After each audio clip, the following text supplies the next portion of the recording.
এলাকাতে কাঁঠাল খুব বেশি। তুই এক পাঞ্জাবি জিগায় বাঙালিরা এই কাঁঠাল খায় কেমনে, ভাঙ্গা দেখাইছে এমনি এখন দেখা যায় তো হয়ে গেছে। আর এরা যখন মরাই ভালো করে দেখাইছে, দাড়ি মুছের মধ্যে এমন আড়া লাগছে, আরেক বাঙালির জায়গায় এই আড়া সাফ করে এমনি হ্যাঁ কথা চালিয়ে আইনা দিছে মর দিয়া সাফ সাফ। এখন দাড়ি মুছের মধ্যে এমন আটা লাগছে, এটা এখন কামানি শেষে দাড়ি মুছ কামানিছে। এখন জারি লাগাল ভাই, দাড়ি নাই মুছ নাই, এর টাফা তো ধীরে জায়গায় থম্বি মেরে মানিন কাঁঠাল খায়াতা, তুমি কিতা আমার লাগান কাঁঠাল খাইছিলা না, ইটা দাড়ি মুছ নাই যে। এই পাঞ্জাবি মনে করছে যে আমি যেমন কাঁঠাল খাইয়া দাড়ি মুছ ফলাইছি, যারা দাড়ি মুছ ফলাইছে সবই বুঝি কাঁঠাল খাইয়ে ফলাইছে। আসলে কি ব্যাপারটা এইরকম, আর যখন এরকম আমাদের দেশের দাড়ি মুছ যারা ফলাই দিছে এরা কি কাঁঠাল খাইয়ে ফলাইছে। তো যে যেরকম আর জন্য মনে করে গেল। 2 3 নম্বর হলো মসজিদ তাহে গেলে বলে অসুবিধা কি ফাঁদ মারা দেয় যদি, তুই ফাঁদ মারা দিলে তো দেওয়ার মাসলা তো নামাজের মধ্যে তো ফাঁদ মারা দিতে পারে নাকি এমন কোন বন সই দিয়া মসজিদে ঢুকে যে আমি নামাজের মধ্যে ফাঁদ আইতো না। এটা তো ফেকার কিতাবে লেখা। ইমাম সাহেবের পিছনে যারা দাঁড়াবেন আলেমরে জায়গা দিতে হয়। কেন জায়গা দিতে হয়? আলেমরে জায়গা দেওয়ার কারণ হলো ইমাম সাহেবের যদি কোনো কারণে উজু ছুটটা জায়গা, তাহলে ইমাম সাহেব পিছনে যিনি আছেন তাকে টান দিয়ে ইমামতির জায়গা দিয়ে উনি বেরিয়ে যাব, আর উনারে ধরে টান দিলে উনিও না শব্দ হইয়া জাগাত গিয়া আল্লাহু আকবার হইয়া নামাজ চালাই যাব, নামাজ মাঝখানে ভাঙন নাই, সেটা চালাই যাব। কিন্তু যদি আলেম না হয় আর ইমাম সাহেব ধরে টান দেয়, এবার নামাজ ছিরতে ওই ইমাম সাহেব আমার টানুন কে লেগে। যেমন এক ঘটনা ঘটছে, পিছনের কাতারে যদি আপনি একা দাঁড়ান আর কেউ যদি না আসে, আপনি একা শুধু, তাহলে এখানে মাসআলা হইলো সামনের কাতার থেকে একজনকে আস্তে আস্তে টাইন না আপনার সাথে না জোড়া করতেন, একা দাঁড়ানি মাকরু, কথা বুঝছেন, আরেকজন সাথে করতেন। তুই একবেটা সামনের একটা লোকরে ধরে টান দিছে পরে এই বেটা কোন হার মারে, আবার টান দিলে 2-3 বার টান দিছে বলে নামাজ ছাড়া দিয়ে আমার নামাজ খেলে গিয়া। আসলে তো নিয়ম আছিল না শব্দ হইয়াই পড়তো, এখন ঠিক কিনা। আমি নিজে এক মসজিদের 2য় কাতারে দাঁড়ানো, আর ইমাম সাহেব একটু বয়স্ক মানুষ, উনি যেমন খালি সামি আল্লাহু লিমান হামিদাহ দাহ হইছে ঠাস করে ছাড়ি দিচ্ছে। এরকম ঘটনা তো নামাজের বেলায়ও করতে পারে, মাজুর এখন ঠিক কিনা। এরপরে রমজান মাসে মসজিদও থাকে না, এতে খাবো আর জোরে কন এই সময় কিতা ডিফা লাগাই যায় না, এটা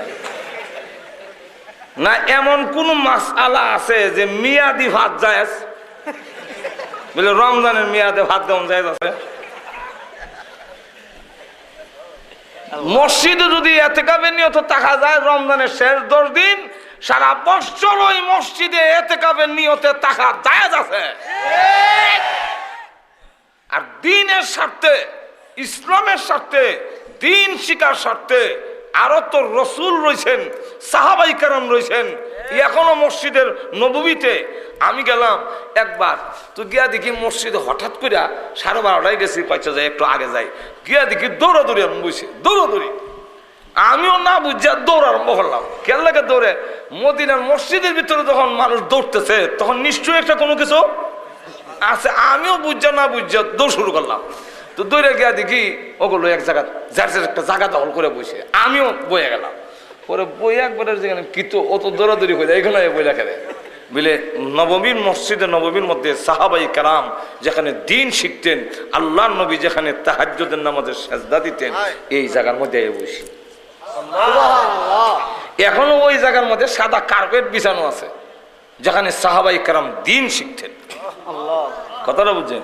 তো মসজিদের নববী তো এখান থেকে সব সিদ্ধান্ত হইতো, মাজুর এখন ঠিক। তো যাই হোক, ইটা হইলো বাজে কথা। তো যাক, তবলিগের এক আইসিল জমাত আয়া গাছ তো বাড়িছে, এক লোকরে হয়েছে ভাইয়া গাছ তো করে লয়ে গেছে, চুরিটা জানে না, মসজিদে নিয়েছে, নেওয়ার পরে সেও মসজিদের কথাবার্তা শুনিয়া ভালো লাগছে, এক চিল্লাত নাম লেগছে, শেষ পর্যন্ত 3 চিল্লা, 3 চিল্লাত গেছে। তবলিগের নিয়ে হেরে একবারও মারছে না, ফিটাইছে না, খালি জান্নাত আর জাহান্নামের ওয়াজ করছে। আর আরেকটা সুরে যে দর্শিল পুলিশে মনে আছে নি, এটা লয়ে গেছে থানাত নিয়ে লটকাই বেরিয়েছে। আর চুরি করবে ও জীবনও করতাম না, জীবনও করতাম না। তো দিছে কোর্টে চালা, জজের সামনে দাঁড়াই যাবার কয় স্যার আর জীবনে চুরি করতাম না।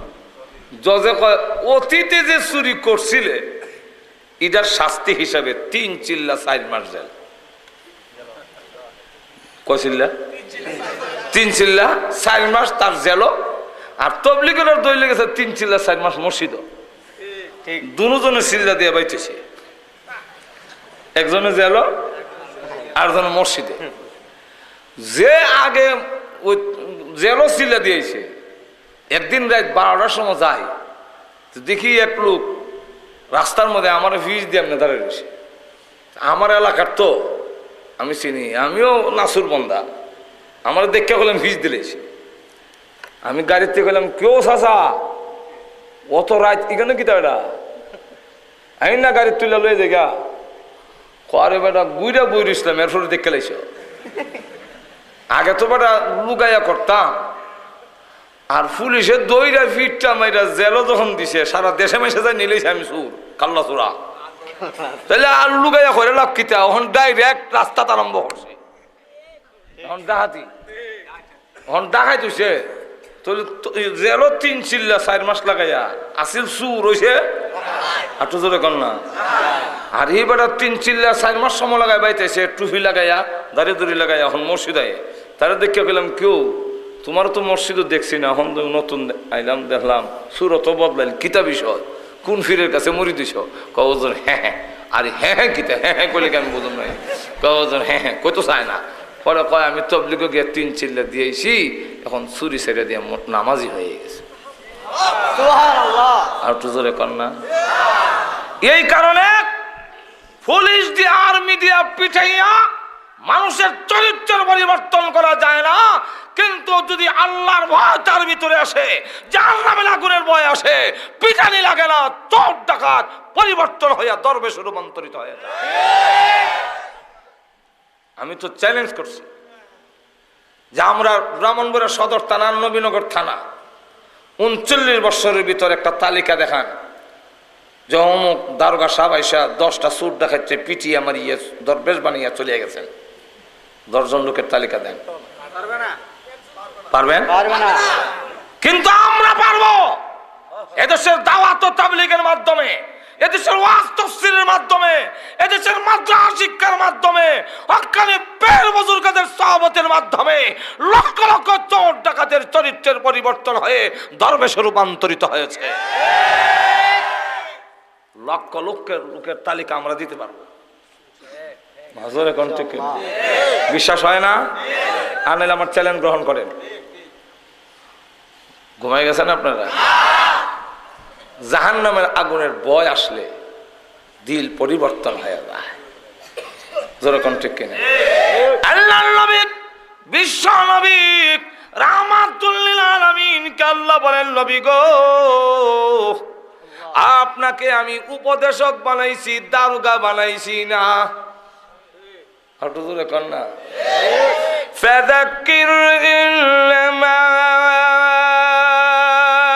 আনতা মুযাক্কির লাস্তা আলাইহিম বিমুসাইতির।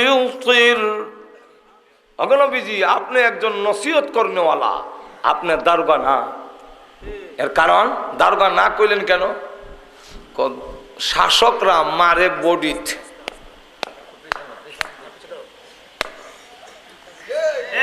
চুরি করা, জিনা করা, ডাকাতি করা, বদমাইশি করা, জায়গা দখল করা, দুর্নীতি করা, এটা সব রোগ হইল ভিতরে, আর হেরা মারে বডিত। ই গেল মারতে মারতে এটা ইসলানা হইয়া ফিসলা হয়, ইসলানা হইয়া ফিসলে বুঝেন না আপনারা? কয়েল ধরাইলে আগে মশা মানত, আর এখন কয়েল ধরাইলে দেখবেন কয়েলের উপরে মশা বইয়া ফাঁক লারে আর কয় দুয়া খাইতে খাইতে ফিসল হইছে। আমরা দেশের মানুষ মায়ের খাইতে খাইতে ফিসলা হয়ে থাকা। আর একটু জোরে কর না, কি হয়? আমি তো লন্ডন আমেরিকার উন্নত দেশ দেখছি, হিগেনের সুর দেখায় আমরা দেশ থেকে 100 গুণ বেশি। ঘুমাই গেছেন 100 গুণ, খালি শুধু পুলিশ দিয়ে আর সিকিউরিটি ক্যামেরা দিয়ে আটকায় রাখছে। খালি 1 ঘন্টার জন্য নিউ ইয়র্কে একবার কারেন্ট গেছিল, এরা তো কারেন্ট যায় না, 1 ঘন্টা লেগে কারেন্ট গেছিল। যত দর্শন হয়েছে, যত খুন হয়েছে, যত ব্যাংক লুট হয়েছে, আমরা দেশের 40 বছর হয়েছে না। সাইকেলটা তৈয়া, গাড়িটা তৈয়া মার্কেটের ভিতরে ঘুরে আইতে আইতে সাইকেলের সিট খুলে লেগে যায় এমন। কিন্তু আল্লাহর নবী মাত্র 23 বছরে একটি জাতির চরিত্র পরিবর্তন ঘটে। চুরি করে না। না, এক মহিলা রাস্তা দিয়ে যায়, আরেক যুবক আসতেছে মরহমি, শত শত মাইলের ভিতরে বাড়িঘর নাই। মহিলা তরতর করে কাঁপতেছি, এই যুবক তো এখন আমার ইজ্জত নষ্ট করে ফেলবে। কাছে আসার পরে যুবক ডাক দিয়ে বলে, মা গো, ও মা, রাস্তা হারাই লইছেন নাকি? আমার কাছে বলুন, আমি নিজ জিম্মাদারিতে আপনার গন্তব্যস্থানে পৌঁছাইয়ে দিই। মহিলা এবার ডাক দিয়ে, যুবক জবাব দে, তোর বাড়ি কি এই দেশে না? আরবের যুবকদের চরিত্র তো অত্যন্ত খারাপ।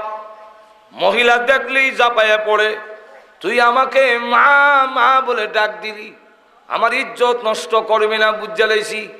ও যুবক, তোর বাড়ি কি এই দেশে না রে? যুবক ডাক দিয়ে বলে, মা গো, ও মা, আমারও চরিত্র এমনই ছিল, কিন্তু জানেন না, কিছুদিন আগে বিশ্ব নবী রাহমাতুল লিল আলামিনের হাত ধরে আমি কালিমা পড়ে মুসলমান হয়েছি। আল্লাহর নবী আমাকে কোরআন শিক্ষা দিয়েছেন।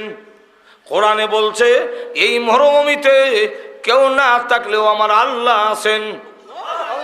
আল্লাহ আমাকে দেখতেছেন। ওগো মা, কিয়ামতের মাঠে আল্লাহর সামনে দাঁড়ায় জবাবদিহি করতে হবে। কোরআন আমাকে এই শিক্ষা দিয়েছে।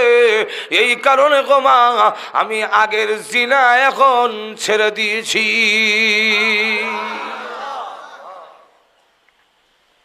খলিফাতুল মুসলিমিন হযরত ওমর একটা পাহাড়ের কাছে গেলে, গিয়া দেখে একটু নিগ্রু ছেলে, হাফসি ছেলে, ছাগল বকরি রাখালি করে। জিজ্ঞাসা করে, রাখাল, একটা ছাগল আমার কাছে বেচা দে, টাকাটা তোরে দিয়ে দে। রাখাল ছেলে জবাব দেয়, মালিক আমি নই, আমি রাখাল। বেশি কথা কয়। লক্ষ্য করেন যে আমি তো মালিক নই, আমি রাখাল। হযরত উমর বলেন, তাতে কি?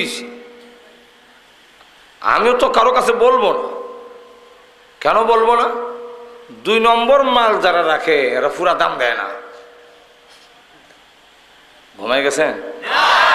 চুরির মাল যারা রাখে এরা পুরা দাম আর তো এখন দেয় না। যে কইলেন, আপনারা কি চুরির মাল রাখছেন? চুরির মাল বেচছেন? বললেন তাহলে তো আমরা আর দোষী করবেন যে আমি দেখছি বেছে, তো আপনি চুর দেখছেন, কর না কেন? না না, নিজেই চুরি করছি, নিজেই চুরির মাল বেচছি। কিন্তু কোন সময়? ছোট সময় আব্বার বাবার দান নিয়ে দোকানে বেচতাম, বুট বাদাম খেয়ে নিয়ে। নেন দান, নেন, বুট বাদাম দেন। কত হয়েছে চাচা আমার দান দি? ও 10 টাকা। এত দান দিলাম 10 টাকা, আপনি কি কত করে মন ধরছে? বলে 150। কালকে আমরা দান বেচেছি 300, আপনি 150 কন কে? খুব বেশি করলে কই দিম। তখন কইতাম, দেন দেন, যা তাই তো নজর এখন ঠিক কিনা। আমি পুরা দাম দিতাম না। রাখাল ছেলেটি জিজ্ঞাসা করে, তাহলে আমার মালিক রে আমি কি কমু? মালিক রে ফাঁকি দিবে? বলবে বাঘ একটা নিয়ে গেছে, এরকম নেই, মালিকে মানবে? বাঘে নিছে মালিকে মেনে নিব? এরকম প্রত্যেক দিনই ঘটে। ছেলেটি চোখ বড় করে লাম্বা তো কম হয়েছেন না, খাস লোকটা বুঝি বদলাইছেন না। আপনার কাছে মনে হয় কোরআনের আলো যায়নি? হযরত উমর বুঝছেও বুঝে না, কোরআনের আলো কি? কোরআনের আলো হইল, কোরআনের শিক্ষা হইল এই পাহাড়ের আড়ালে মালিককে ফাঁকি দেওয়ান সম্ভব, কিন্তু আমার আল্লাহকে ফাঁকি দেওয়ান সম্ভব নয়।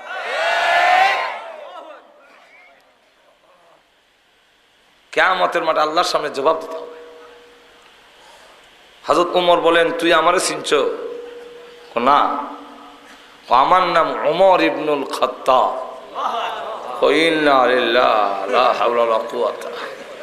এখন তো আমার নির্ঘাত মরণ। আমিরুল মুমিনিন যে উমর, এই উমর আপনি বলে? হ্যাঁ আমি চিনি না।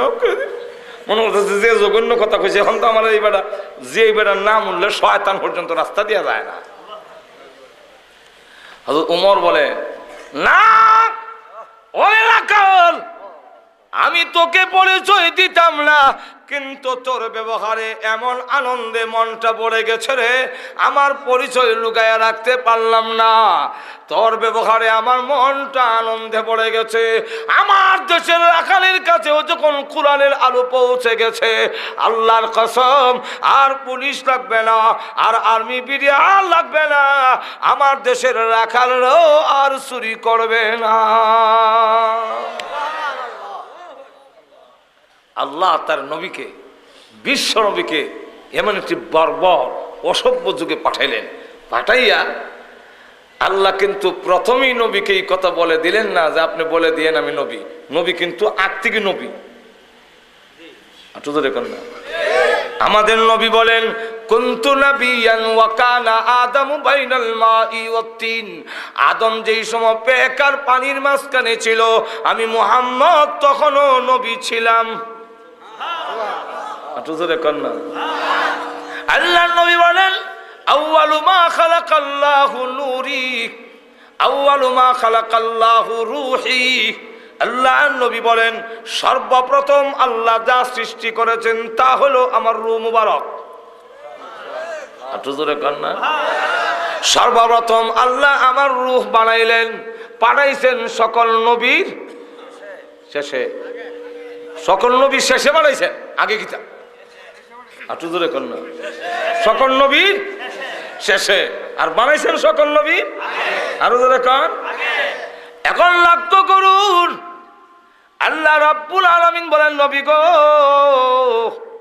আপনি কিন্তু বলবেন না, আমি আপনাকে সকলের সামনে প্রমাণ করে দিব। অপরদিকে নবীজি দুনিয়াতে আসার সাথে সাথে সকলের সামনে প্রমাণ করে দিলেন, এই ছেলে সাধারণ ছেলে নয়, তার বুজুর্গি, তার মর্যাদা, তার সম্মান সকলের সামনে আল্লাহ তুলে ধরলেন। বলবো কিছু? না অসুবিধা হইতেছে? যতটুকু আমি করার ইচ্ছা, এতটুকু টাইম আমার শেষ হয়ে গেছে। বলবো? অসুবিধা হইতেছে না তো? অসুবিধা হইতেছে এটা মাইক দিয়ে কোন লাগতো না, উঠলই বুঝুম শেষ। উড়াউটি করলো, উঠতে রাজি আছেন তো? ভাই আমার লক্ষ্য করে দেখুন, আল্লাহ নবীকে যখন দুনিয়াতে আল্লাহ পাঠাইলেন, যখন নবীজি সুবে সাদেকের সময় দুনিয়াতে আসলেন, আমরা অনেক সময় গজল গাই, গজল দিয়া আল্লাহ নবীর শান মর্যাদা তুলে ধরা যায় না। আর তো জোরে কন, আল্লাহ নবীর শান মর্যাদা গজলের মাধ্যমে তুলে ধরা, আর তো জোরে কন না, যায় যায় না। কেন যায় না? গজল উল্টা পাল্টা। যেমন এক গজল গায়ে শুনছে একদিন কেসেডো, আকাশেতে লক্ষ তারার জোনাক জ্বলেছে, আল্লাহ তাআলা রহমতের দরজা খুলেছে, আর ইয়ামানের কুলে চাঁদ উঠেছে। আকাশেতে লক্ষ তারা, আসমানও তারা জ্বলছে, নবীর কিতা হইছে? তারা তো এখনো আছে। আবার কয় কিতাব খুলে দেখুন, মানে আপনারা দেখতেন, আমি দেখতাম না, কারণ আমি কিতাব পড়লে না দেখতাম। এখন আমি গিয়ে কিতাব খুললাম মাওয়াহিবুল লুদুনিয়া, খুললে গিয়ে দেখি গজলের উল্টা কি আল্লাহ বলেন, আমার ছেলে যেদিন দুনিয়াতে এসেছে এদিন তাকায় দেখি একটা দুইটা নয়, অসংখ্য অগণিত তারকা আসমানে নয় আমার ঘরের এত কাছে এসেছে, আমি ইচ্ছা করলে তারকাগুলো হাত দিয়ে ধরতে পারতাম। এটা দিয়ে আল্লাহ প্রমাণ করে দিলেন যে বিশ্ব নবীর দুনিয়াতে আসার সময় তারকা নবীর ঘরের কাছে আসে, কারোর জন্মের সময় তারা ঘরের কাছে আসে না। আমরাও বুঝতে পারলেন এই ছেলে সাধারণ ছেলে না। শুধু তা না, নবীজির চাচা আব্বাস রাদিয়াল্লাহু আনহু উনি বলেন, আমি দৌড়ে গেলাম, দৌড়ে গিয়ে দেখি, দেখতে গেলাম, দেখতে গিয়ে দেখি আকাশের চন্দ্ররা ঘরের এত কাছে। হতবাক, একবার মুহাম্মদ সাল্লাল্লাহু আলাইহি ওয়াসাল্লামের দিকে তাকায়, চন্দ্রের দিকে তাকায়, তাকায় দেখি উনিও চন্দ্রের দিকে তাকায় তাকায় মুচকি হাসে। উনার মাথা মুবারক ডাইনি ভাবে নাড়াইলে আকাশের চাঁদ ডাইনি ভাবে নড়ে। আয় হায়, এই কথা কারে বলবো, কে জবাব দিবে? যেদিন আমি মুসলমান হইলাম ডাইরেক্ট বিশ্ব নবীরে গেলাম, আবার ওই আকাশের চাঁদ আপনি যেদিন দুনিয়াতে এসেছিলেন এত কাছে কেন এসেছিল? আপনিও তাকাইয়া মুসকে মুসকে আসছিলেন, আপনার মাথা মোবারক ডাইনে বামে নড়াইলে আকাশের চাঁদ ডাইনে বামে লড়লা কেন? আল্লাহ নবী ডাক দিলেন, চাচা গো, যা দেখেছিলেন ঠিক দেখেছিলেন, ওই আকাশের চাঁদ এসেছিল আমি বিশ্ব নবীকে আনন্দ দেওয়ার জন্যে। কিসের আনন্দ? যতটা বাচ্চা পৃথিবীতে আসে প্রত্যেকটাই কানতে কানতে আসে, আমি যেন না কান্দি, আল্লাহ আকাশের চাঁদ দিয়ে আমাকে আনন্দ দিয়েছেন। কান্দেন কথা বুঝে? আব্দুল মুত্তালিব বলেন, আমি খানায় কাবা তওয়াফ করতেছি, হঠাৎ করে দেখি কাবা ঘরের দেওয়াল কথা বলে, হ্যাঁ আরববাসীরা যার মাধ্যমে আল্লাহর গোলামি প্রতিষ্ঠিত হবে, সমস্ত মূর্তি পূজা উৎখাত হবে, সেই বিশ্ব নবীর আগমন হয়ে গেছে। কাবা ঘরের দেওয়ালের কথা শুনে আমি এমনি কাবা ঘরের দরজা দিয়ে ভিতরে তাকাইলাম, তাকায় দেখি যতগুলো মূর্তি ছিল একটাও খাড়া নাই, সবগুলো জমিনে পড়ে হাত পাও নাক কান ভেঙে টুকরা হয়ে গেছে। আল্লাহ প্রমাণ করে দেখা দিলেন বিশ্ব নবীর আগমন হয়ে গেছে, এই মূর্তিগুলো অপসারিত হয়ে যাবে, মূর্তি থাকবে না। হালিমাতুস সাদিয়া রাদিয়াল্লাহু আনহা বলেন, আমিও দেখছি। কি? হালিমাতুস সাদিয়া বলেন, কেউ বিশ্ব নবীকে নেয় না। কেন নেয় না? না নেওয়ার কারণ হলো ইতিম ছেলে যদি নেই পুরস্কার পাবো না। আর হালিমাকে কেউ সন্তান দেয় না, গরিব মহিলা, তার বুকেও দুধ নাই, উটের স্তনে দুধ নাই, ততপরে তার একটা বাচ্চা আছে, ঈদই দুধ পায় না। হালিমা ভাবলো একবারে খালি যাওয়ার চেয়ে এতিম ছেলেই নেই, যা পাইলাম তাও। আর হালিমাতুস সাদিয়া আমেনা ভাবলেন কেউ যখন আসে না তো হালিমার কুলে দেয়া দিয়ে খাওয়ান কম পাইলেও সেখানের আবহাওয়া ভালো, সেখানের ভাষা ভালো, কারণ অনেক সময় রাজধানীর ভাষা ভালো থাকে না। আমরা বাংলাদেশের রাজধানী কোনানো ঢাকা, ঢাকাইয়া ভাষা ভালো তো। আর জোরে কন, একটা একটা জিগায় হুজুর কেমন ওয়াজ করলো রে, একটা আরেকটা জিগায় হুজুরটা কেমন ওয়াজ করলো রে, হ্যাঁ বুঝায় কয় হালায় ওয়াজ করছে যেমন বকরিল্লা দেয়ছে হালায়। হ্যাঁ কিন্তু হুজুরের ওয়াজের প্রশংসা করছে, এটা প্রশংসা করছে, মন্দ কইছে না, কিন্তু ভাষা শুনেন হালায় ওয়াজ করছে যেমন বকরিল্লা দেয়ছে হালায়। বকরির লেদা যেমন টট্টবায়ে পড়ে, হুজুরের মুখ থেকে এমন কথাগুলো টট্টবায়ে পড়ছে, একটা সাথে একটা লাগছে না হালায়, এমন ওয়াজ করছে। একবার ওর বাপ মারা গেছে, কোটি কোটি টাকার মালিক, জীবনে নামাজ পড়ছে না। তো ইমাম সাহেবরা কয় হ্যাঁ জানাজা নামাজ পড়তাম না, এমনি তো এতো, কারণ নামাজ পড়ছে না, এখন জানাজা হয়ে কি দিত।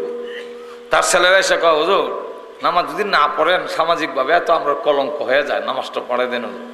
কচ্ছে ঠিক আছে, একটা কাফারা দাও, তোমার বাপ যে নামাজ পড়ছে না, কাফারা দাও, তাহলে আমরা নামাজ পড়ে দেবো। তো কাফারা কত হুজুর? হিসাব করে দেখে 6 লাখ টাকা হয়েছে।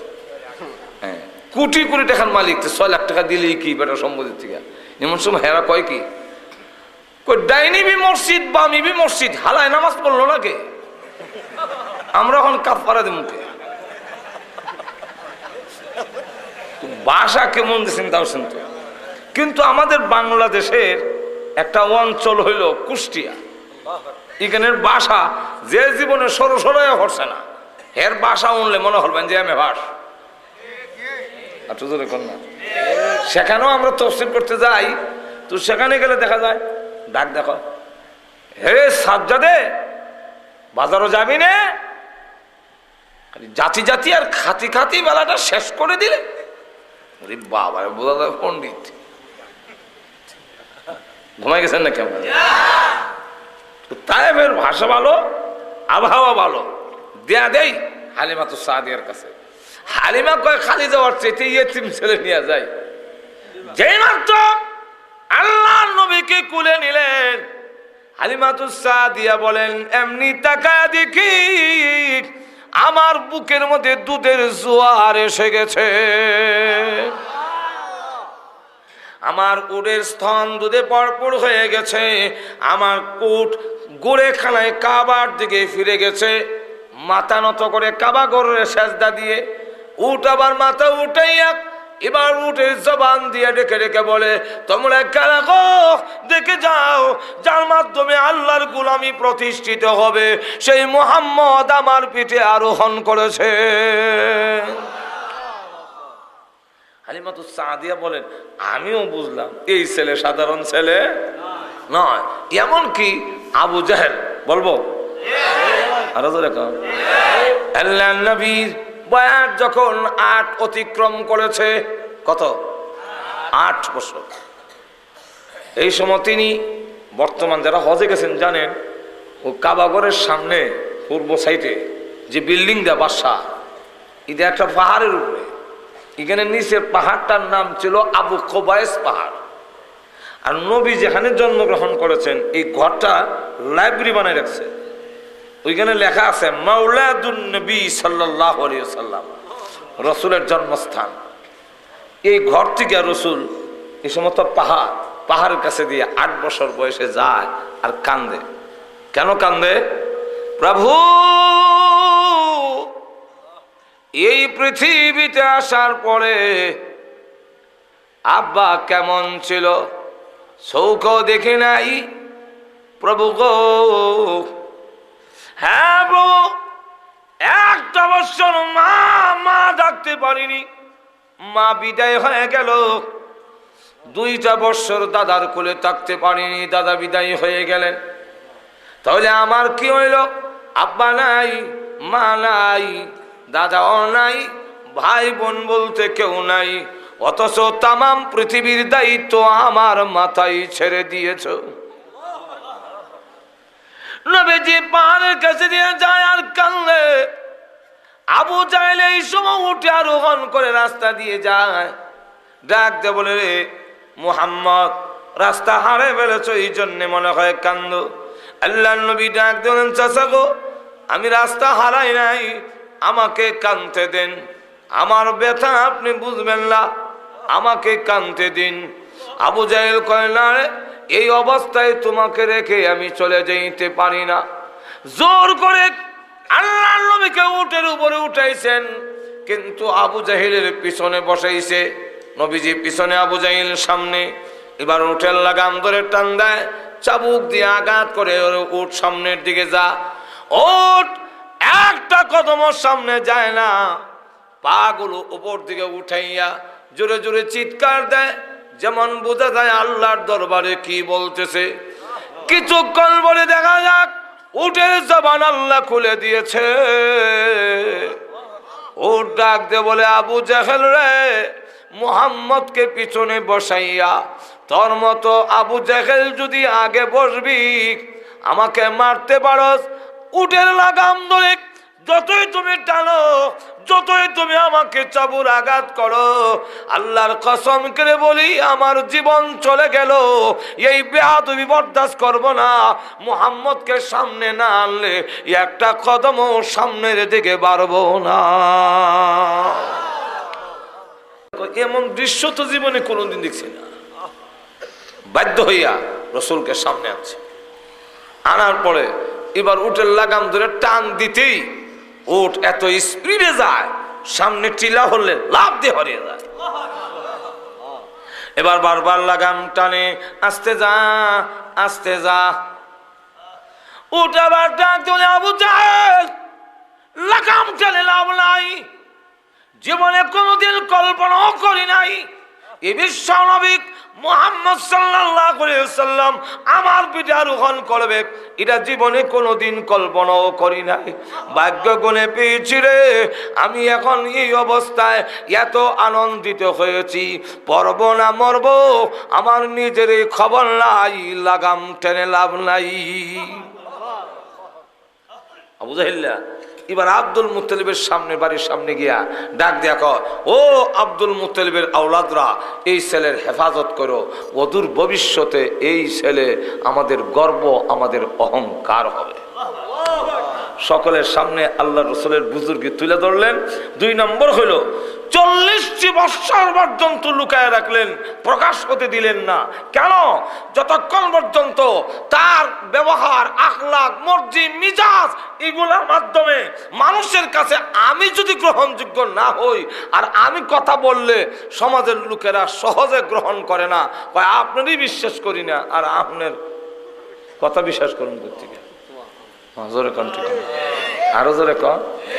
আমরা তো অনেক সময় হঠাৎ করে কাউকে দেখলে বিশ্বাস করে ফেলি, খালি লাম্বা পাঞ্জাবি আর রুমাল দেখছে, দেখতে কয় ওইছে ওইছে হুজুর ওয়াজ করেন।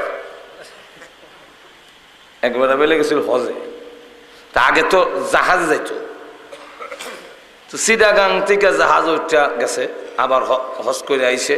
তো হজ থেকে আইসে সময় লাম্বা পাঞ্জাবি আর রুমাল লই আইছে, হাজির সাহেবরা তো হইলে লাম্বা পাঞ্জাবি লই আইয়ে আর রুমাল লই আইছে। তো ভাবলো চিটাগাং যখন আমার মাওয়ের বাড়ি, একটু দেখা করে যায়। গেছে বলে মাওই কয়, বেড়া পুত্রা বেড়া ওয়াজ করুন না। মাওই গো, আমি তো ওয়াজ জানি না, আমি হজ করে আইছি। মাওই কয়, দোল বেড়া, কিছুদিন আগে আমরা এখানে ওয়াজ হয়েছে, লাম্বা পাঞ্জাবি আর রুমাল লাগাই আইছে, সেই বেড়া হলে তুমি ভারতা না গায়ে।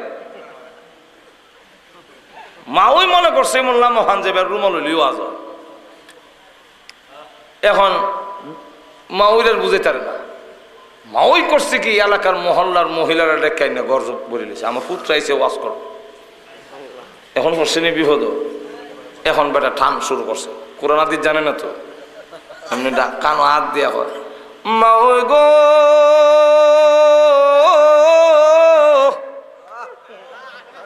ও মাওই, আরে যখন নাকি আমি চিটাগাং থেকে জাহাজ উঠলাম, জাহাজ যখন সাইরা দিল গো,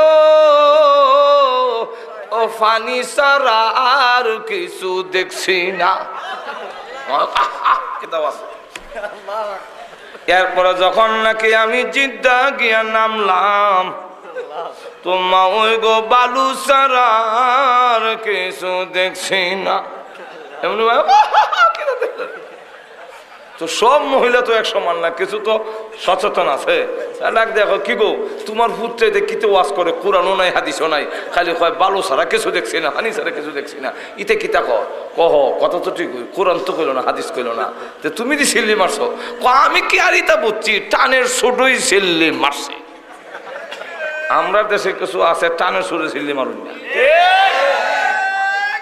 দেখি একবার ওয়াজ করতেছে, কিতা মক্কা গেলাম, মদিনা গেলাম, ঢাকা গেলাম, সিলেট গেলাম, আরে হরসপুরের মতো এমন জায়গা পাইছিলাম। এমনি একবার তো অনেক যুবক ছেলে দিকে কিতা চাচা কয় মক্কা গেছে, মদিনা গেছে, ঢাকা গেছে, সিলেট গেছে, হরসপুরের মতো এমন জায়গা পাইছে না। তো হরসপুরের জায়গাটা কি মক্কা মদিনার থেকে সুন্দর হইব? না না, মক্কা মদিনাই সুন্দর। মক্কা মদিনার থেকে ফজিলত বেশি হইব? বলে না না, মক্কা মদিনার ফজিলত বেশি। তা আপনি যে সিল্লি মারলেন, ও বাবারে আমি তা বুঝছি না, টানের শুরুই সিল্লি মারছে। এখন ঠিক কিনা? এমন দেখলে যে হঠাৎ করে দেখকেই বিশ্বাস করলে যে বিপদে পড়ার সম্ভাবনা আছে। আর একটা কিচ্ছা হইতাম না আপনার সামনে। একবার সৌদি আরব থেকে আইসে আর নাম্বার পাঞ্জাবি আর রুমাল দেখছে না, সৌদি আরব থেকে আইয়া হইলে এমনি দেয় দিয়া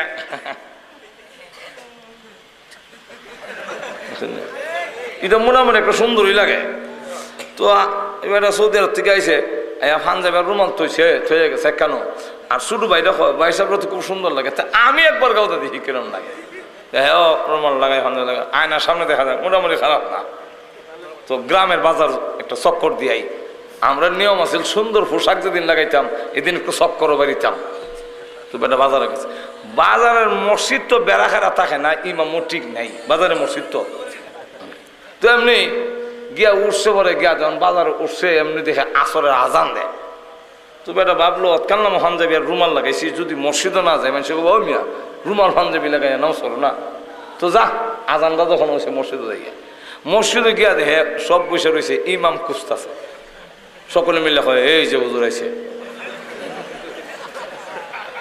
হুজুর নামাজ পড়ান। রুমাল বাইসাবের, হ্যাঁ কয় বাইসাবের রুমাল হইলে কিন্তু নামাজ হইতো না। কফান যাবিও বাইসাবের। হ্যাঁ বুঝাইতে চাইতেছে যে আরো জনের গাও দিয়ে আইছি। আরে আসলে বললাম ইমন হুজুর না, কিন্তু এরা বুঝে না। এমনি আরো জনেরটা কয় আরে আল্লাহওয়ালারা সহজে ইমামতির যাইতো চায় না, এরা জোর করে দেওয়ান লাগে। এমনি কয়েকজনে মিললে জোর করে দিছে ইমামতি দিচ্ছে। পরে তখন হ্যাঁ ভালো করে নামাজই পড়ে না, আর আজকে খাইয়া বসে ইমামতি। যাক আসরের নামাজ অনেক সুরা খেলার তার জোরে হরণ লাগে না, কিন্তু ইটা তো জানে নিয়ত বাইন দেখা কারো এর উপর গিয়ার হলে সেটা যায় কারো একারে কোনো সুরা খেলাত না, খালি দিস করতেছে বেড়া খারা ভাঙ্গা একটা ফাঁকা দা বাইরে জন্মা। তবে এক তো যেমন যেত না, সেজদাত ফেলাই যেত। আল্লাহু আকবার কইয়া সবরে সেজদাত ফেলাইছে। ফালাইয়া যখন সবাই সুবহান রাব্বিয়াল আলা হইতাছে, হে আপ পাইয়া ও ভাঙ্গা দা বেরিয়া গে এক বট গাছ উঠতে বলিস সব গেলে যান না। হ্যাঁ 5 বার 7 বার 9 বার 11 বার করে পড়তেছে সুবহান রাব্বিয়াল আলা। সেজদা থেকে কয় যেমন পাঞ্জাবি এমন সেজদা। আল্লাহওয়ালারা সেজদা লাম্বই হয়। আমাদের দেশের মুসল্লিরা আবার অনেক আছে বেশি লম্বা সেজদা হইলে কে লাল গিদা দেখে যায় কিতাও এক বলে কে লাল গিদা দেখে ইমাম নাই। এমনি আবার সেজদাত গিয়া কয় ও কিয়ামত হইতো পারে, সেজদা শেষ হইতো না বলে খেরে ইমাম নাই। এমনি এবার উঠটা ডাক দেখো কই মুসল্লি ভাইরা উঠো থাকতা ইমাম নাই। কি সকলে তো খুব রাগ গুসালে উঠছে। হ্যাঁ কামড়া করলো কিতা তালাশ করো হয়ে বেড়া গেছে কই তালাশ করে করতে করতে আটকা দেয় বট গাছ বেড়া বোয়া লামাই আনছে আইন কই ইমন কাম করলা খেলে তুমি আমরা সেদাত ফালা এগারে খেলে বুঝলে সেদাত ফালা এক গেলাম খেলে তোমরা ইমাম বানাইলা কেন? এই পাঞ্জাবি আর রুমাল দেখো ইমামতি আমি হারম কিনে এটা জানতা না? তোমরা যাচাই বাছাই ছাড়া ইমামতি দিলা কেন? তো আমরা এমন যাচাই বাছাই ছাড়া গিয়া মুরিদ হই, যাচাই বাছাই ছাড়া গিয়া পিসাব ধরে লাই আসলো পীর কিনা, লেবাস ঠিক আছে কিনা, সূরা কেরাত জানা কিনা, ঈমান আকীদা ঠিক আছে কিনা যাচাই বাছাই না করলে ঈমান আমল ধ্বংস হন ছাড়া উপায় নাই। আল্লাহর নবীকে 40টি বছর যাচাই বাছাই করছে মক্কা। আল্লাহু আকবার। তার আমানতদারি 40 বছরের ভিতরে কোন কাফেরও বলতে পারে না বিশ্ব নবীর চরিত্রের মধ্যে কোনো কলঙ্কের দাগ নাই। যখন ঠিক কিনা? আল্লাহর নবী জীবনে 40টি বছরের ভিতরে একটি মিথ্যা কথা বলেছেন বলে কোনো কাফের প্রমাণ দিতে পারবে না। জোরে কোন ঠিক কিনা? আল্লাহ নবী বিশ্ব নবী রাহমাতুল লিল আলামিনের ব্যবহার, তার কথার দ্বারা কেউ কষ্ট পায়নি। তার আমানতদারি, তার বিশ্বস্ততা, তার সততা, তার আত্মীয়তার হক নষ্ট না করা, জীবনে কোনোদিন মানুষকে কোনো অবস্থায় তাকে গালি না দেওয়া, এবং আল্লাহ নবী কোনোদিন ওয়াদা ভঙ্গ করা। 40টি বছরের ভিতরে যাচাই বাছাই করার পরে কাফেরর জবান দিয়ে বের হয়ে এসেছে আল আমিন, তিনি বিশ্বস্ত, তিনি সাদেক, তিনি সত্যবাদী। যেরকম ঠিক কিনা? এই সবগুলো মিলানোর পরে আল্লাহ এবার বলেন আপনি দাওয়াত দেন, বলেন আমি নবী হইছি। যেরকম ঠিক কিনা? আমি নবী হইছি এই কথাটা বলেন। এখন রাসূল দাওয়াতের কাজ শুরু করলে সাধারণ লোকদের মধ্যে একটা বিপ্লব শুরু হয়ে গেছে। যেরকম ঠিক কিনা? 3 শ্রেণীর লোকেরা রাসূলকে মেনে নিতে পারলো না। কয় শ্রেণী? আরো যেরকম বলবো আর কয়েক মিনিট কম বেশি নাম না, অসুবিধা হইতেছে। খালি সূরাটার কাছে আই শেষ, সামনের বছর যেমন সূরাটা কওয়া যায় সব কয়ে নিলে তো আর সামনের বছর দাওয়াত পাওয়ার কোনো আশা। অসুবিধা হইতেছে।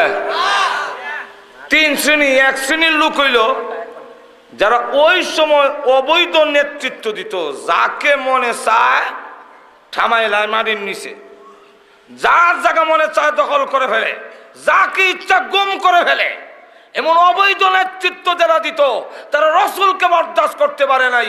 এই শ্রেণীর 1 শ্রেণীর লোক আজও আলেম ওলামা, মোল্লা মুন্সি ইসলাম বরদাস্ত করতে পারে না। 2 নম্বর আরেক শ্রেণীর লোক হইল যারা সুদে, ঘুষে, হাউজি, বাম্পার, জুয়া, লটারি, অবৈধ টাকা কামাই করে। এরা রাসূলকে মেনে নিতে পারলো না। এই শ্রেণীর লোকেরা এখনো মোল্লাদের লেখার জন্য আরম্ভ। মোল্লারা দেশ টাকায় শেষ করলো। কি টাকাইলাম? পুনান দেখাইলাম? সব তো তোমরাই খাইছো, আমরা কি দেখাইলাম? আমার জিন্দিগিতে 100টা গম খাইছি না, সরকারের খাইছি না। ইনকাম ট্যাক্স দেই, গাড়ির ট্যাক্স দেই, বাড়ির ট্যাক্স দেই, আমরা দেই, খাই না। আর সরকারের সুবিধা তো পাই না। রাস্তাঘাট গেল তেমন গাড়ি আরো ভাঙে। যেরকম ঠিক আরো নিয়ে 4,000 টাকা খরচ করার লাগে। আজকে যে রাস্তা যাইছি, হ্যাঁ, গাড়ির আরো কয় হাজার টাকা খরচ করার লাগবো, খালি যেতে না হয়েছে ঘুমে গেছে। আর একজনের ভাষণ, অমুক বাইরে দিলে ভোট, ভবিষ্যতে হবে সুখ, আরো অসুখ বাড়ে। কথাবার্তা শুনলে বোঝা যায় চাউল ডাইল এমন সস্তা হবে, বস্তা বইরা ভালো রাখবো রাস্তার কাছে চাউল, খালি বস্তার থেকে নিয়ে খালি ডাম ডুম বইরা না, তেল এমন সস্তা হবো খালে দাবাই খালি জগ বালতি বুড়াই আইনা লইতে। কিন্তু দেখা যায় ক্ষমতার যাওয়ার পরে জিনিসের দাম খালি আরো বাড়ে। আর একটু ধরে কন্যা, চাউলের দাম এখন বাড়ছে না কমছে, এটা আমার জায়গায় লাভ নেই। আপনার ফ্যাক্টরি জায়গায় লিখ হইতার পাই না, আমরা কই যেতাম না। কেন কইতারি না? চালের দাম বাড়লো না কম, কত দাম আমি কইতারি না, আসলে কইতারি না। কেন? আমরা তো সারা বছর মানুষের গরুই খাই। জোরে কোন ঠিক কিনা? কিন্তু আপনার তো খবর আছে, জোরে কোন ঠিক কিনা? আমাদের এই দেশের কর্মকর্তার দোষে, পুলিশের দোষে, এরা ঘুষ খাইলায়, এইটা করে লয়। একজন পুলিশের যে বেতন হওয়ার কথা, যেই পরিমাণ হইলে তার ফ্যামিলি নিয়ে চলতে পারবো, এর 100 ভাগের 1 ভাগও দেয় না। আমরা বিদেশ দেখছি, অন্যরা করে না, চুরি করে না। কেন করে না? এর গাড়ি, এর বাড়ি যেভাবে দেওয়া, আর ঘুষ খাইতো কি ধরতো? কমে গেছেন নাকি? যাক, অনেক সব কয়া লাভ নাই, যেরকম ঠিক নেই। কারণ আমরা ক্ষমতার যাইবার আগে যা কয়, ক্ষমতার গিয়ে আসালে তা একটু জোরে কর না। আর এই দল ক্ষমতায় গেলে হেরার সাইজ করুন, এরা ক্ষমতায় গেলে এরার সাইজ করুন। এই সাইজ করাত আছে। হেরা গেলে হেরার নাম বদলানি, আর হেরা গেলে হেরার নাম বদলানি। এই মন বদলানি করতে করতেই বছর শেষ হয়ে যাবে। ইয়াজুল মাজুল লাগা, ইয়াজুল মাজুল দেওয়াল ছাড়তে ছাড়তে রাইত হয়ে জায়গা, সকাল হয়ে জায়গা, তখন কাছে কালকা আবার গেদে দেওয়াল ওমান, তা আবার ছাড়ে, ছাড়তে ছাড়তে কে রিডে ভাঙতো, আবার রাত শেষ হয়ে জায়গা, তখন আবার কালকা নজর এখন ঠিক না। তো যাক, এখন দেখা গেল এই বদদানি থাকে হেরা গেলে আবার এরারা সাইজ করে। হ্যাঁ, স্বরাষ্ট্রমন্ত্রী আগে আব্দুল মতিন সাহেব আসিল, এরপরে বাইরিয়া নিয়ে কেল্লা হরাই লেছে, যাত্রাবাড়ির সমিল হারাইছে। আবার নাসিম সাহেব আইলো, নাসিম সাহেবের মাইরা নিয়া আবার দিয়া আড়াই দিল। গুলিস্তানের মোড়ে দেখি পাঞ্জাবি টাইনা সিরাল, স্বরাষ্ট্র প্রতিমন্ত্রী বাবর সাহেবের না হেতা দিচ্ছে রক্ত করে এমনি নজর এখন ঠিক কিনা। হেরা হেরা সাইজ করুন, আবার হেরা ক্ষমতা গেলে লিস্টি করে সাইজ করুন ক্ষমতা দিয়া লই। আমার আমান সাহেবরে যখন দৈরা নেয় কোর্টের থেকে, তো এমনি দৈরা টেনে টাইনা পুলিশে টানেই দিকে, এবার আমরা ভাষণ দেয় এক মাকে শহীদ যায় না, মানে আমরা আবার ক্ষমতা গিয়া লই, তোমরা সাইজ করো। আমরার কপালর উন্নতি নেই, এখন ঠিক না। আর অগল দোষ মোল্লারা খাইয়া শেষ করে দিয়েছে। মোল্লারা কিতা খাইলো নজর এখন ঠিক কিনা। আচ্ছা যাক, 3 নম্বর কথাটা কইলিতাম নি। 3 নম্বর আর একটা দল রসুলের বিরুদ্ধে দাঁড়াইলো, যারা ওই যুগে তৌরাত ইঞ্জিল কিতাবের মোল্লারা, যারা জনগণরে কইতো যে তোমরা কবর হাসন নসর ফুল চেরাত সব আমরা তরাই আনিমু, আর তোমরা আঙ্গুর নাশপাতি গরু ছাগল দিবা, আমরা খান খাতবো আর এক কষের লাগান খাবো।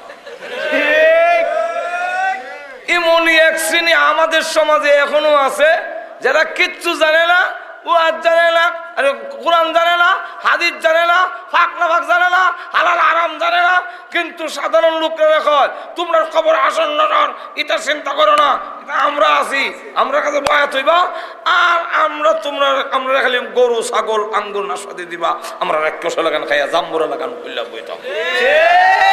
আর আমরা দেশের কিছু লোকও আছে, তারা কয় নামাজ পড়লে পড়ি, না পড়লে নাই, সুদ খাইলে খাই, ঘুষ খাইলে মদ খাই, আর মদ খাই বাবার লেজো ধরছি, ব্যস্ত না গিয়া সারাসারি নেই।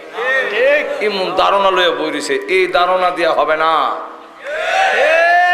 কন্যা আল্লাহ নবীর বিরুদ্ধে তারা দাঁড়াইলো, বিরুদ্ধে দাঁড়ায় তারা কি কয়, মোহাম্মদ সাল্লাল্লাহু প্রথম কইছে আপনাকে এই দাওয়াত দিয়েন না, আমরা টাকা দিলাম মনে, টাকা দিলাম মনে, বড় সর্দার বানামুনে, সুন্দরী বৌদি মনে।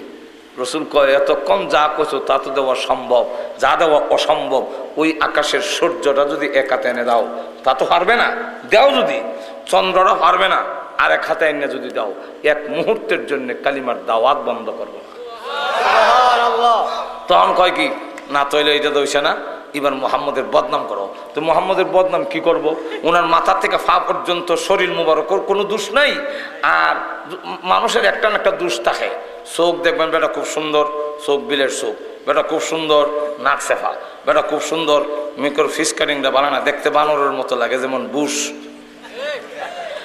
বেটা খুব সুন্দর লম্বা, বেটা খুব সুন্দর খাটো, বেটা খুব সুন্দর ফেটমুড়া, বেটা খুব সুন্দর কঙ্কাল, একটা না একটা দোষ থাকে। কিন্তু আল্লাহ নবীর মাথা মুবারক থেকে নিয়ে পা মুবারক পর্যন্ত কোনো দোষ নাই। 2 নম্বর হইল তার চরিত্রের মধ্যেও কোনো দোষ নাই। তো কিতা দোষ কইতাম বলে, আমরা সমাজের লোকেরা সব লোকে যদি একটা মিথ্যা কথা বলি সমাজে এটা সত্য হয়ে যায়।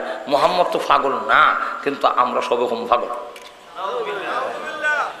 পাগল হলে কি হইব বলে, সাধারণ লোকেরা ওনার কাছে যাবে না, তথ্যই আর হবে না। যেমন আমাদের দেশেও কয় কয় আর কি বলে ওয়াহাবি। ওয়াহাবি কিতা? ওয়াহাব তো আল্লাহর নাম। আল্লাহর কি নাম? আল্লাহর এক নাম, ইন্নাকা আনতাল ওয়াহাব। ওয়াহাব কার নাম? তো ওয়াহাবের শেষে দাইয়া লাগাইলে ওই ওয়াহাবি, এর অর্থ হইল আল্লাহওয়ালা। যদি কইতো বলে আব্দুল ওয়াহাবি, পৃথিবীর কেউ ওয়াহাব নাই, পৃথিবীতে আব্দুল ওয়াহাব আছে, তো আমরা যদি কইতো এরা আব্দুল ওয়াহাবি, তাহলে বুঝতাম পারতাম আমরা এক হইতেছে আব্দুল ওয়াহাবি, আব্দুল ওয়াহাবের দল। আমরা তো আব্দুল ওয়াহাবি কয় না, ডাইরেক্ট কয় ওয়াহাবি। ওয়াহাবি অর্থ হইল আল্লাহওয়ালা।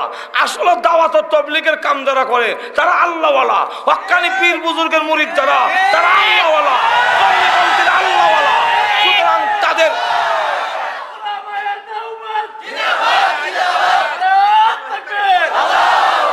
তাহলে আল্লাহওয়ালা আল্লাহওয়ালা এটা নিজেরা তার কইতারে না আমি আল্লাহওয়ালা, তাহলে অন্যের জবান দিয়া আল্লাহ বাইর করে দেয়, আল্লাহওয়ালা আল্লাহওয়ালা কয়ে দাও। এর লাগে ওয়াহাবি কইলে আমি আর বেশি রাগ হই না, আমি মনে মনে খুশি হই। নিজে নিজে তোর আল্লাহওয়ালা কইতারি না, তোমরা যখন আল্লাহওয়ালা আল্লাহওয়ালা কও, না করে লাভ নাই, কইতে দাও ওয়াহাবি। কিনা আমরা অনেক সময় নিজের নামের উপরে লাগাই সুন্নি। সুন্নি শব্দের অর্থ হইল সুন্নতওয়ালা, নামের অর্থ তো বালা, কিন্তু বুঝা লাগাও, লজ্জা লাগার কথা। যার রিস্কা নাই তাকে রিস্কাওয়ালা কয় না, যার গাড়ি নাই তার গাড়িওয়ালা কয় না, যার দোকান নাই এর দোকানওয়ালা হয় না, যার বাড়ি নাই এর বাড়িওয়ালা কয় না। আমাদের ব্রাহ্মণবাড়ির ভাষায় বাতেন না কয়। জোরে কোন ঠিক কিনা? ঠিক তেমনি হবে যার সুন্নত নাই হে সুন্নতওয়ালা হইতে পারে না। মুস দিয়া কানো লাগাইয়া গুতায় হাত বাইর করিয়া মুসওয়ালা হওয়া যায়, সুন্নতিওয়ালা হওয়া যায় না। গাঞ্জা টাইনা গাঞ্জাওয়ালা হওয়া যায়, সুন্নি হওয়া যায় না। জোরে কোন ঠিক না? ঠিক না? সুতরাং সুন্নত যার নাই সে কখনো সুন্নি হতে পারে না। সুন্নি হইতে গেলে তো সুন্নত তাও লাগবো। জোরে কোন ঠিক কিনা?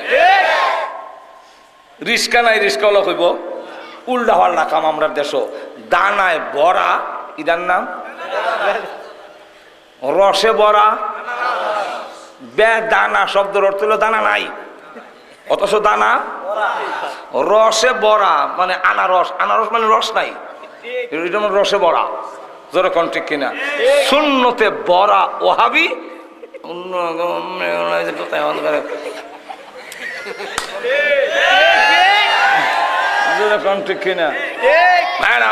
আল্লাহর নবীর বিরুদ্ধে পাগল পাগল হয়ে কয়। আল্লাহ বলেন নবী কয় আল্লাহ আমার পাগল কয়। আল্লাহ কয় আপনি ঘাবড়ায়েন না, মানুষের দিলের মালিক আমি, চাবি গুলাই দেবো উল্টা উল্টা গুলাই দেবো। এখন দিছে গুলাইয়া, হেরা গিয়া কয় মোহাম্মদ পাগল, পাগল দেশ না, পাগল না দেশ না, পাগল বুঝলে হ। তুই বড় বড় লিডারের নামছে কেনে? তো বোঝা যায় পাগল শুধু পাগল না, বড় পাগল হইব। চলো পাগল একটু দেখাই। আল্লাহ নবী বিশ্ব নবী রাহমাতুল লিল আলামিনকে দেখার জন্য খানায় কাবার সামনে যখন এসেছে, তাকায়া দেখে আল্লাহর নবী এত সুন্দর, যার চেহারার আলোতে কাবা ঘরের দেওয়াল আলোকিত হয়ে গেছে। না, এমন সুন্দর চেহারা লোক কোনোদিন পাগল হতে পারে না। আবার কি পড়ে এত সুন্দর পড়া তো জিন্দিগিতে কোনোদিন শুনি নাই। পাগলে পড়ে, পাগের আগের লাইন পরের লাইনে কোনো মিল আর না, ছন্দর মিল নেই, অর্থেরও নবীজি পড়ে والشمس وضحاها والقمر إذا تلاها والنهار إذا جلاها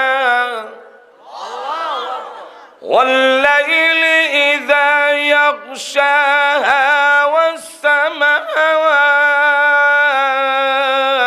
وما بلغها।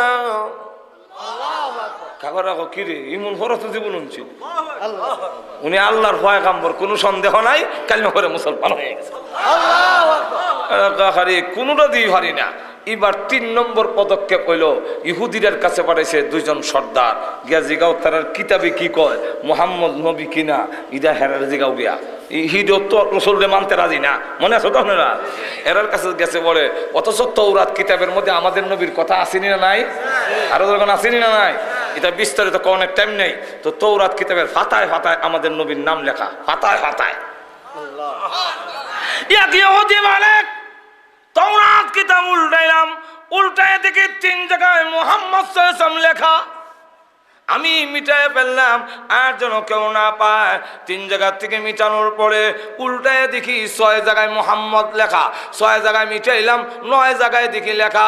9 জায়গায় মিটাইলাম, 12 জায়গায় লেখা। কিরে একবার মিটাই 12 3 গুণ, কারণ কি? এক ইহুদি বড় আলেমকে জিজ্ঞাসা করলাম, ওই ইহুদি আলেম ডাক দিয়া বলে, কোথায় হাত দিয়েছো না ধানবে কোথাকার? যেই নামের হেফাজতের দায়িত্ব স্বয়ং আল্লাহ গ্রহণ করেছেন, সেই নাম যদি তুমি মিটাতে থাকো, শেষ পর্যন্ত দেখা যাবে তৌরাত ইনজিলে মুহাম্মদ ছাড়া আর একটা শব্দ বাকি থাকবে না। এখন বুঝলেন কি পরিমাণ আছে। এখন তারা কই দিছে 3টা প্রশ্ন শিখাই দিছে, নবীকে গিয়ে প্রশ্ন করো। তাদের উদ্দেশ্য হইল জবাব দিতে পারবে না। কি প্রশ্ন? 1 নম্বর প্রশ্ন হইল মুহাম্মদ সাল্লাল্লাহু আলাইহি ওয়াসাল্লামকে গিয়া বলো যে কোন ব্যক্তি সারা বিশ্বের প্রেসিডেন্ট ছিল, পৃথিবীর এক প্রান্ত থেকে আরেক প্রান্ত পর্যন্ত সফর করেছে, জুলকারনাইন সম্পর্কে গিয়ে প্রশ্ন করো। আটকে যাবুগা, জবাব দেওয়া তো না, তো আমরা কোন লাগতো না। 2 নম্বর প্রশ্নটা হইল কোন 7 যুবক তার নিজের ঈমান বাঁচাবার জন্য দেশ খেস বাড়ি ঘর সাইরা হিজরত করছিল, আসহাবে কাহাবের ঘটনা জিজ্ঞাসা করো। 3 নম্বরটা হলো রূহ কাকে বলে জিজ্ঞাসা করো। এই 3 প্রশ্ন শিখাই দিছে পরে রসুলের কাছে প্রশ্ন করার পরে রসুল বলেন আগামীকাল বলবো। কোন কাল? আগামীকাল। আজকে কিছু আজকে কর না কেন? বলে না, পূর্ণ ভরসা আল্লাহর উপরে, মুতাওয়াক্কিল আল্লাহর উপরে, আল্লাহ কয়ে দিব আর আগামীকাল কয়ে দিব। এখন জিবরাইল কইতাম আগামীকাল ইনশাল্লাহ কইতো আল্লাহ বুলাই দিছে। কেন বুলাই দিছে? আমরা শিক্ষা দিবার লেগে, জীবনের লেগে যেমন শিক্ষা হয়, এর লেগে আল্লাহ বুলাই দিছে। ইনশাল্লাহ কইছে না, ইনশাল্লাহ তখন কইছে না। আল্লাহ জিবরাইল যায় না, বলে আল্লাহ যাইতাম না, অ্যাক্সিডেন্ট করবো। বলে অ্যাক্সিডেন্ট ঘটলেই আর বলতো না, কিয়ামত পর্যন্ত তার ছাত্র তার উম্মতরা ইনশাল্লাহ বাদ দিত না, যাই না জবাব দেবো আমি, আমার নাম কইতো না। এখন পরের দিন 15 দিন হইছে আর জিবরাইল আয় না, রসুলও কয় না। কাফেররা কয় ও বুঝছি আপনার আল্লাহ আপনাকে ছেড়ে দিছে, আপনাকে ভুলে গেছে। আর রসুলের আপন চাষি আবুল আহাবের বউরা উম্মে জাহিল, আবু জাহিলের মেয়েরা আয়া কয় ও মুহাম্মদ তোমার কাছে যে একটা শয়তান নাই তো, এটা বুঝার এখন আসে না। শয়তান কারে কইছে? শয়তান কারে? জিবরাইলকে। তখন রসুলও মনে মনে করুন মনে হয় আল্লাহ বুঝলি লইছে না জিবরাইলই হোক বুঝলে লইছে, বুঝি না। ছায়ার জিবরাইল আল্লাহ বললো, নাহলে 15 দিন ধরে আয় না কে। রসুলও মনে করুন কাফেররা অপ্রচার কয় মুহাম্মদের উপরে একটা উফরি বর আছিল, ছেড়ে দিছে নাই। ওই আল্লাহ তখন তার রসুলকে সান্ত্বনা দেওয়ার জন্য, কাফিরদের অপপ্রচারের দাঁত ভাঙ্গা জবাব দেওয়ার জন্য সূরা দুহা নাজিল করলেন। আল্লাহ বলেন ওয়াদ-দুহা ওয়াল-লাইলি ইযা সাজা মা ওয়াদ্দা'আকা রাব্বুকা ওয়া মা ক্বালা। অগণবিজি দিনের ওই সময়ের কসম করে বলি যেই সময় দিনের আলো পরিপূর্ণ হয়, রাইতের ওই সময়ের কসম করে বলি যেই সময় রাইতের অন্ধকার পরিপূর্ণ হয়। এই 2টা সময়ের শপথ কসম করে বলি মা ওয়াদ্দা'আকা রাব্বুকা ওয়া মা ক্বালা। আপনার রব আপনাকে ছেড়ে দেন নাই, আপনাকে বেজার হন নাই, আপনার প্রতি তিনি বেজার নন, আপনাকে ছেড়ে দেন নাই। আমি স্বয়ং আল্লাহ কসম করে বলি যার জন্য এত মহব্বত, এত ভালোবাসা, যার চেহারা মুবারকের এত দাম, যে যার চেহারা মুবারককে আমি আল্লাহ কোরআনের আয়াত বানাইলাম, যার জবান মুবারককে আমি আল্লাহ কোরআনের আয়াত বানাইলাম। লা তুহাররিক বিহি লিসানাকা, আমি যার চোখ মুবারককে আমার কোরআনের আয়াত বানাইলাম। লা তামুদ্দান্না আইনাইকা, যার হাত মুবারককে আমি আল্লাহ কোরআনের আয়াত বানাইলাম। লা তাজআল ইয়াদাকা, অগণবিজি যার সিনা মুবারকের কথা আমি আল্লাহ কোরআনের আয়াত বানাইলাম। আলাম নাশরাহ লাকা সাদরাকা, অগণবিজি যার এত দাম। ইয়া আইয়ুহাল মুজাম্মিলু, হে কমলিওয়ালা বলে ডাক দেই, হে কম্বলওয়ালা, কম্বলের ভিতরে লোকটার নাম বলি না। ইয়া আইয়ুহাল মুদাসসিরু, হে চাদরওয়ালা, চাদরের ভিতরে লোকটার নাম বলি না। আমি যেই নবীকে এত ইজ্জত দিয়েছি, এত সম্মান দিয়েছি, এই নবীকে ভুলি নাই, ভুলবো না। এই হলো আয়াতের মন মার্ত। আবার যদি কোনোদিন সুযোগ পাই ভবিষ্যতের দাওয়াতের কিছু রেখা দেয়, আলহামদুলিল্লাহ, যাতে ভবিষ্যতে আবার আওন যায়। আমার এটাই না আনে তো সব খাইলে তো আল্লাহ আমাদের সকলকে তৌফিক দান করুন। সকলে জোরে সোরে বলেন আমিন। ওয়া আখিরু দাওয়ানা আলহামদুলিল্লাহ রাব্বিল আলামিন।